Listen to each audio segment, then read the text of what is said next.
আপনারা জানেন যে কোনো কারণে আমি 10 মাস বিডিও অফিসে যেতে পারিনি। আপনারা দেখেছেন যে ভাঙড় একটা শুনশান অবস্থায় চলছিল।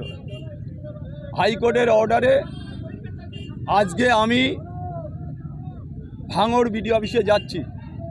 আপনারা জানেন যে বিডিও অফিসে প্রচুর কাজ আছে, যেমন বিডিওর কাজ আছে, সভাপতিদের কাজ আছে।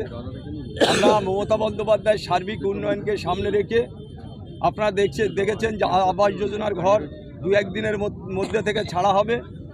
মমতা বন্দ্যোপাধ্যায়ের একগুচ্ছ কর্মসূচি আজকে বাংলার মাটিতে প্রতিটা জায়গায়, শুধু ভাঙড় কেন সারা বাংলায় যেভাবে সার্বিক উন্নয়ন হচ্ছে, আমরা ভাঙড় 2 নম্বরের মানুষ, আমরাও চাই ভাঙড়ে সেইভাবে সার্বিক উন্নয়ন হোক, মানুষ পরিষেবা পাক, মানুষ শান্তিপূর্ণভাবে ভাঙড়ের মানুষ তারা বসবাস করুক। ভাঙড়ে আমরা চাই অশান্তি না হোক, শান্তি বজায় থাক, শান্তি থাকলে সার্বিক উন্নয়ন হবে। ঘরের ব্যাপারে আমরা বিডিও সাহেবের সাথে কথা বলবো। আমি তো যাচ্ছি, আমরা এসডিও ডিএম সবার সাথে, এসডিওর সাথে আমার পার্সোনালি কথা হয়েছে, ডিএমকে আমরা মেসেজ করেছি, জানিয়েছি। আমরা সেটা বিডিও অফিসে যাচ্ছি। আমরা সব বিষয় চোখ কান খোলা রেখে আমরা বিডিওর সাথে আলোচনা করে আমরা নিশ্চয়ই সিদ্ধান্ত নেব। দলে থেকে কোথাও কি দলের নেতা বা কর্মীদের সঙ্গে লড়াই করতে হচ্ছে এখন আপনাকে?